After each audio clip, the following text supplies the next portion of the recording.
Home sweet home, your humble abode.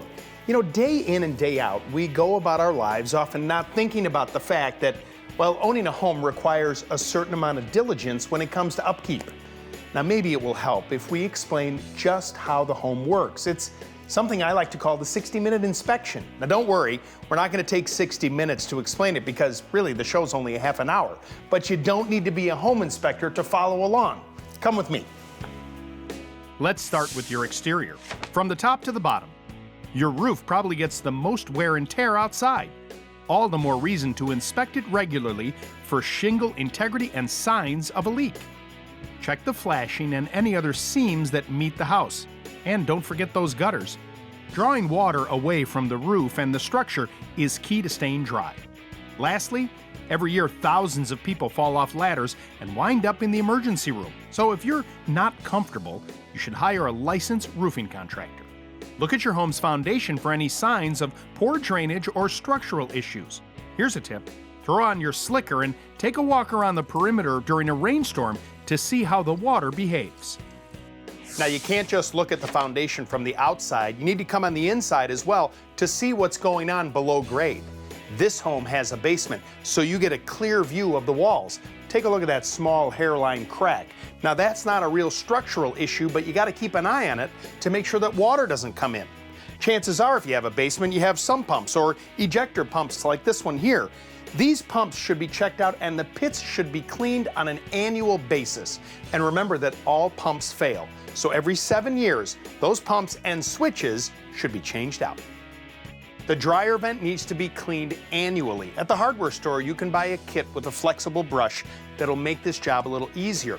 You have to take the hose apart from the back of the dryer, clean that whole area, up through the pipe using a vacuum cleaner, and then the vent on the outside.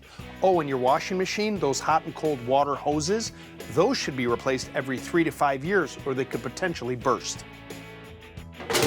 You got to change that filter on your forced air unit on a regular basis, sometimes monthly, depending on the type that you use, because it's going to grab all that particulate in the air. I'm a fan of the pleated filters. Now, furnaces themselves or boilers should be inspected and cleaned by a licensed HVAC contractor on an annual basis. That way you can ensure that it's running at peak efficiency and safely. All right, let's talk about your fireplace. This is something you definitely have to pay attention to. Now, this is a gas fireplace. It's really easy to use. You turn the gas on, you light it, and you go.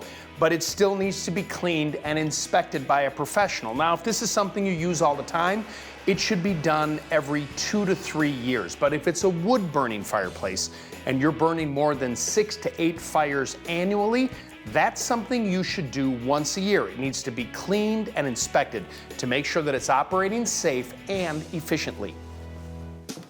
In the kitchen, clean the coils under your refrigerator at least once a year.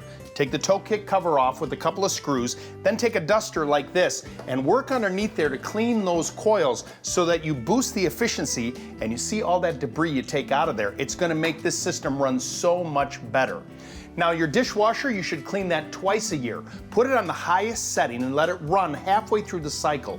Open it up and then pour in a calcium and lime and rust cleaner to complete the cycle so that your dishwasher works more efficiently. And underneath the sink, you're probably banging into this pipe all the time.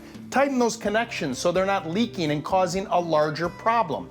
And speaking of tightening, use a screwdriver and tighten up those handles on the face of all the cabinets. That way everything works so much better. Chances are you have a programmable thermostat that runs off of a couple of AA batteries. It's a good idea to swap these out on an annual basis to make sure that it operates correctly. And hopefully you have carbon monoxide and smoke detectors in your home. Now, we all know that you should be changing these batteries twice a year, but did you know that these devices have a life cycle? Every 5 to 7 years, they should be replaced. Now, we use our bathrooms a lot, and this is a breeding ground for mildew and mold. And if you have a tile shower like this, you want to pay attention to the caulking and the grout. When you're in there taking a shower, take a good close look. If you see cracking and separation in the grout, that can mean that water is getting back behind there and it should be touched up with new grout. And remember that on the vertical seams and where the tile meets the floor, that should all be caulked, not grouted, because there's movement there and you want to make sure you have a nice tight seal. A whirlwind tour, I know, but that's just like real life, right? Now seriously, if you need a refresher course, just go to our website, HouseSmartsTV.com, and enter checklist in the search engine. Now you can prioritize which areas to address first and which might need the aid of a professional. Oh, and also, check out our Fix It in 15 Minutes, because those segments are all about maintaining your home.